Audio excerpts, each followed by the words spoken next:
এইটো দ্বিতীয় অংশ।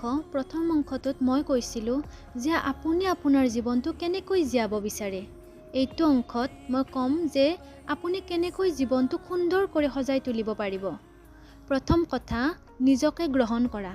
আপুনি যেনেকুৱা তেনেকুৱাকৈ নিজক গ্ৰহণ কৰিব লাগিব। কোনো মানুহ পাৰফেক্ট নহয়। সকলোৰে কিবা নহয় কিবা কমি থাকেই। আপোনাৰো নিশ্চয় আছে বা মোৰো নিশ্চয় আছে। আৰু মই মোৰ নিজৰ কমখিনিক মোৰ দুৰ্বলতা বুলি কেতিয়াও নাভাবোঁ।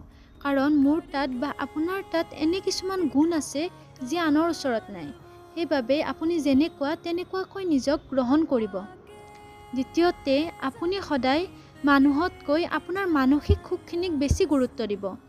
বহুবাৰ আমাৰ লগত এনেকুৱা হয় যে আমি আন কাৰোবাৰ বাবে নিজৰ বিৰুদ্ধে গৈ কিছুমান কাম কৰিব লগা হয়। কিন্তু সদায় আমি নিজে কি ভাল পাওঁ, কোনটো কাম কৰিলে আনৰ অপকাৰ নহয় আৰু আমি নিজে সুখী হ'ব পাৰোঁ, তেনেধৰণৰ কাম কৰিব লাগে।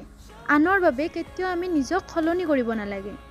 তৃতীয়তে, সৰু সৰু বস্তুত সুখ বিচাৰি পোৱা। মই ভাবোঁ এইটো এটা ডাঙৰ গুণ। সকলোৰে এই গুণটো নাথাকে। আমি সদায় সৰু সৰু বস্তুবোৰত সুখী হ'ব লাগে। সৰু সৰু ভাল লগাবোৰত ধন্য অনুভৱ কৰিব লাগে। তেতিয়া চাব জীৱনটো নিজে নিজে ভাল লগা হৈ পৰে। আশা কৰোঁ আপুনি ভাল পালে এই ভিডিঅ'টো। আৰু আপুনি যদি ভাবে যে মোৰ কথাবোৰে আপোনাক অলপ হ'লেও চুব পাৰিছে, তেন্তে নিশ্চয় ফ'ল' কৰিবলৈ নাপাহৰিব।